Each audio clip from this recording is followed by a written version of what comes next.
Corona Kashmir में originate नहीं हुआ था, चाइना में ओरिजिनेट हुआ था, वहां से इटली गया, इटली से इंडिया आया।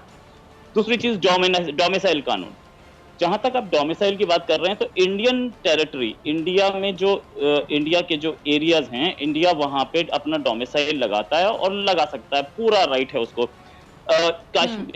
कश्मीर में जो डोमिसाइल है वो कैसे बनेगा, कब बनेगा, कौन से कानूनों के तहत बनेगा, ये चीज पाकिस्तान तो शायद ना समझाए हमें, क्योंकि हमने भी पाकिस्तान को कभी नहीं बोला इस्लामिक कंट्री आप बने थे, कभी आपको बोला था? आप तो सेक्युलर थे, आप भी तो भूल गए अपने कायदे आजम साहब की वो तकरीर को, जिसमें उन्होंने बोला था कि Pakistan is a secular state and will remain a secular state.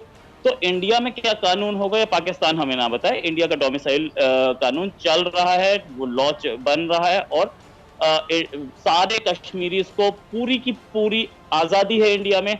इस समय 10,000 से ज्यादा जो स्टूडेंट्स थे जो कि अक्रॉस इंडिया पढ़ रहे थे, कश्मीरीज, उनको बुलाया गया, उनको वापस कश्मीर भेजा गया अभी कोरोना के बाद।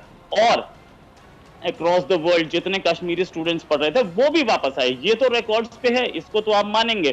तो कौन से लॉकडाउन, कौन सा कर्फ्यू, कौन सा माँ बहनों की इज्जत की बात आप कर रही हैं जब स्टूडेंट्स बाहर पढ़ने जा रहे हैं? I can't understand this.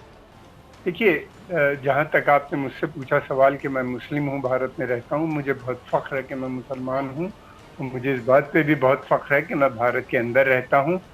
और हम ही नहीं बल्कि यहाँ पे तकरीबन 12-13 करोड़ मुसलमान रहते हैं। शायद पाकिस्तान से भी करीब नंबर होगा, उससे ज़्यादा ही होगा, बल्कि ये पुरानी मैं नंबर बता रहा हूँ, फिगर्स बता रहा हूँ, अब तो उससे भी ज़्यादा हो गया है।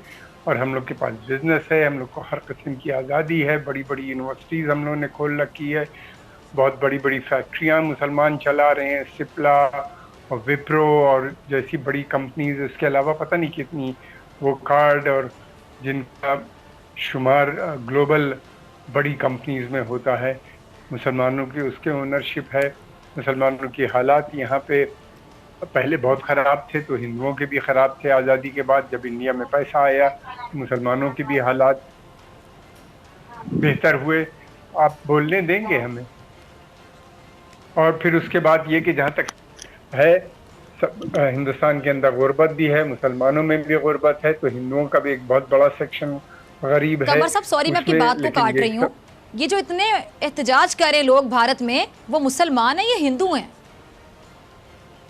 कौन एहतजाज कर रहा है, किन चीजों पे? यहाँ पे उनके साथ क्या वो अकेले मुसलमान थे? नहीं, एक सेकंड मुझे बात करने दीजिए, एक सेकंड। जो एहतजाज कर रहे थे वो अकेले मुसलमान नहीं थे, मैं क्या बोल रही हूँ, कौन एहतजाज? हिंदुओं की। एक मिनट फिजा बात करने दो, अगर बुलाया है तो। उनके साथ एक बड़ी तादाद थी, उनके साथ एक बड़ी तादाद थी नॉन मुस्लिम्स की, और उनके साथ सब शाना बशाना लड़ाई लड़ रहे थे। हमारी यहाँ डेमोक्रेसी है, रूल ऑफ लॉ है, कॉन्स्टिट्यूशन है, उसके खिलाफ कोई नहीं जा सकता।